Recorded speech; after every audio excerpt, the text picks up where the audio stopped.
Hi and welcome to this introduction to the Spring Framework. These series of tutorials are going to cover the Spring Framework and we'll learn how to use the Spring Framework in our Java applications. Now, what is a Spring Framework? It's actually a lot of things put into one, but the thing that Spring is really popular for is dependency injection. We'll learn what dependency injection is in this tutorial, and that'll form a good introduction to Spring. And as we go on in the further tutorials, we'll look at some of the other capabilities of Spring and the other roles that Spring performs in our application. Now, what is dependency injection? This is sometimes called as dependency inversion, and the definition is it's a way in which you decouple the conventional dependency relationships between objects. Say you have two objects that are related to each other, one is dependent on the other.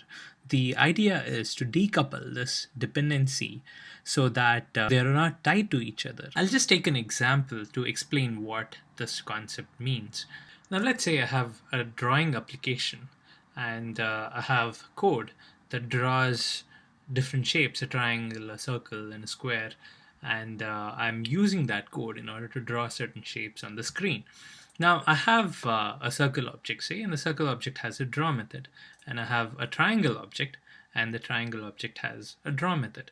Now I can use these objects in order to draw a circle or a triangle on the screen. So let's say I have an application class. I can instantiate a circle object inside this class and I can draw a circle. I can instantiate a triangle object inside the class and I can draw a triangle. So a code would be something like this. I would say triangle, my triangle equals new triangle. So I'm instantiating a triangle object here and I'm calling the draw method of that triangle object. Similarly, I'm instantiating a circle object here and I'm calling the draw method of the circle object.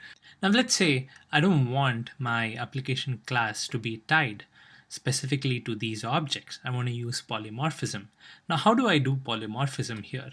The whole idea of doing polymorphism is having some kind of an interface class or a parent class, and I use the parent class in order to execute the methods of the class, and then at runtime I supply different children of the parent class and the methods of the child gets executed instead. Let me clarify that by showing you how I would modify the piece of code in order to implement polymorphism. So let's say I have the circle object and I have this triangle object. Both have a similar draw method. Now what I'll do is I will have a shape interface or a shape parent class that has a draw method, and I will make both the circle and the triangle object inherit from this shape interface or the shape parent class.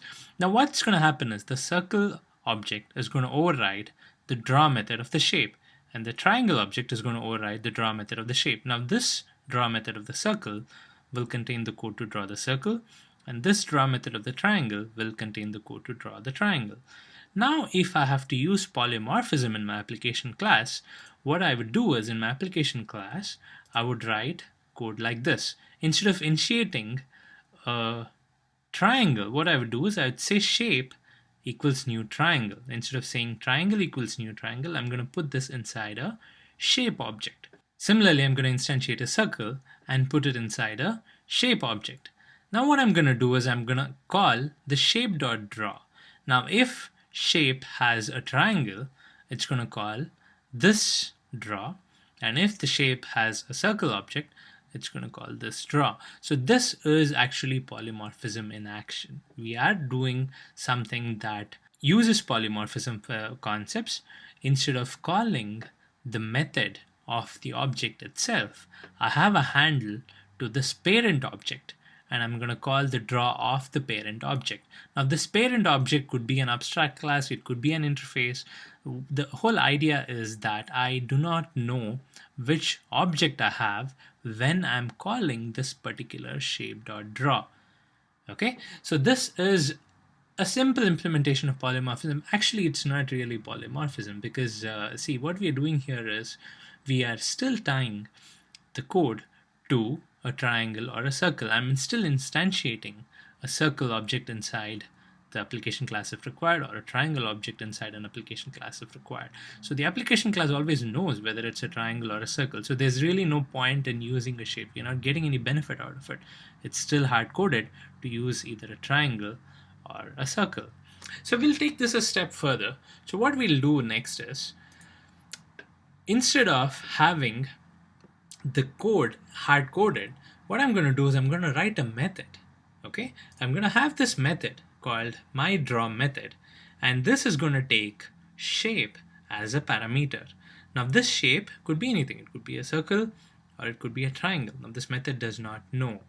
All that this method does is it just calls the shape.draw.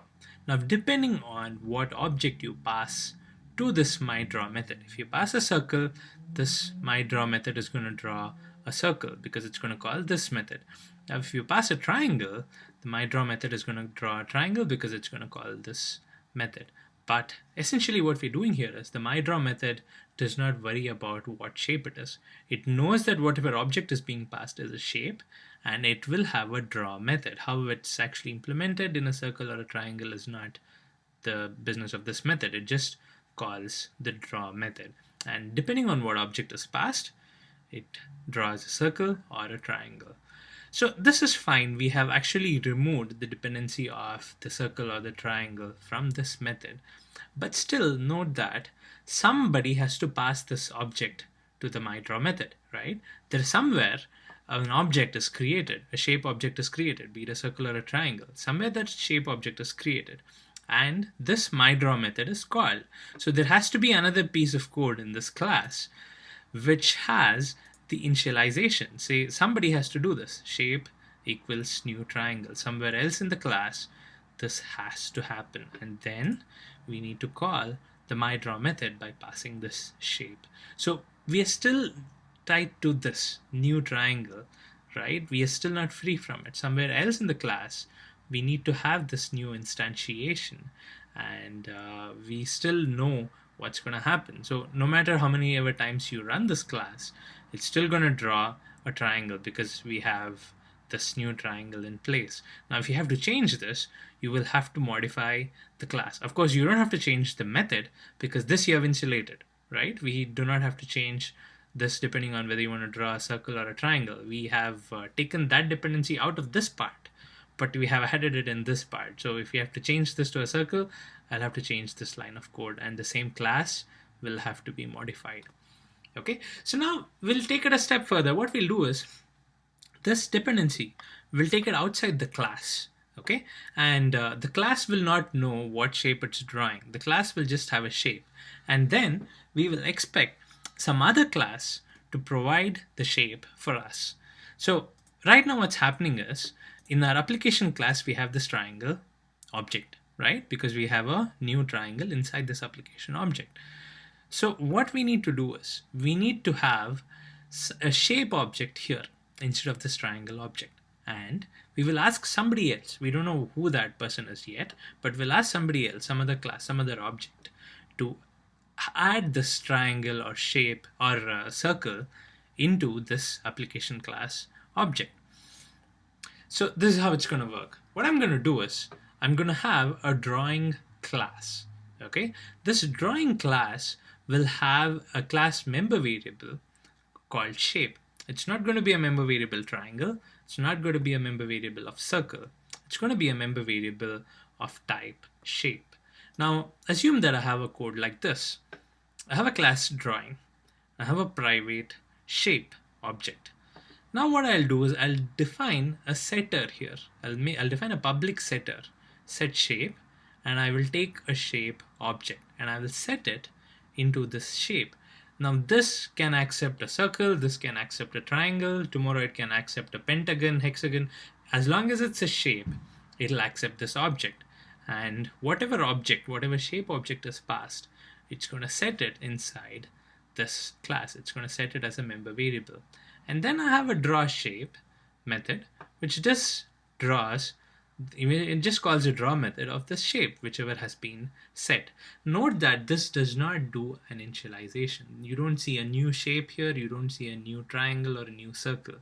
Okay, the drawing class is going to assume that somebody is going to instantiate that and provide that object to this class. Okay, so now what's going to happen is we are now totally removed the dependency from a triangle or a shape. Now if you want to draw a triangle, you don't have to modify the drawing class. This is going to remain the same. All you need to do is pass a triangle to the setter. You have a drawing.set shape. If you pass a triangle to this setter and then do a drawing.draw shape, it's going to draw a triangle.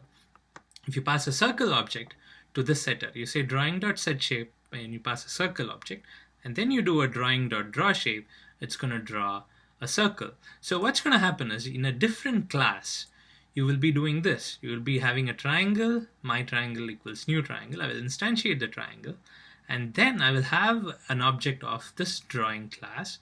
I will do a set shape and I will pass the triangle. Now it's a triangle, it can be any shape, it doesn't matter. And then I will do a drawing.draw shape, and then the drawing class, it doesn't know what shape it has and it doesn't really care. It just calls the draw shape method, and it's going to call the draw method of the corresponding shape, be it a triangle or a circle. Okay, so now the advantage here is that in our drawing class, instead of having an instance of a specific shape as a triangle or a circle, instead of having an instance of a specific shape, it has an instance of the parent shape object. So this can be anything. Now what's going to happen is I will have a different class which has a triangle, and then this class is going to pass the triangle to this drawing class, and then the drawing class is going to have a triangle. If this class passes a circle to this drawing class is going to have a circle. And then again, as I said, it's open for new objects to be instantiated as long as the object is a shape. So you might draw a new shape, you might create a new shape object which has 100 sides. As long as it's a shape, you can pass that object to this drawing class, and all that the drawing class does is it calls the draw of that shape. The whole idea is that you don't have to modify this drawing class. You just have to pass the corresponding object in a shape, and then the drawing class is going to draw it. But now you might ask the question again, this will have to be modified, right? This different class has to be modified. You need to set a circle for having a circle to be drawn. We need to set a triangle for having a triangle to be drawn. So of course, something has to be changed in order for a program to change. The whole idea is that you are separating the whole dependency out of a class. The drawing class doesn't really know what it's dependent on. It doesn't really know what it's drawing. And the advantage of this is that if what it has to draw changes, you don't have to modify the drawing class because it doesn't really know in the first place. It just draws a shape. So you can make the drawing class draw all kinds of shapes without even modifying, without even changing a line of code of the drawing class. And the reason it's happening is because the dependency of the drawing class to a shape object is not owned by the drawing class. The drawing class does not own the relationship. The drawing class just has a shape. It does not own the relationship of the actual shape that it's drawing. It doesn't own a circle, it doesn't own a triangle, it just owns a shape. And now the dependency that the drawing class has, dependency to the triangle, is actually injected to the drawing class by something else. It's injected by a completely different class. So this is the principle of dependency injection. Here you can inject a dependency of the drawing class to a triangle.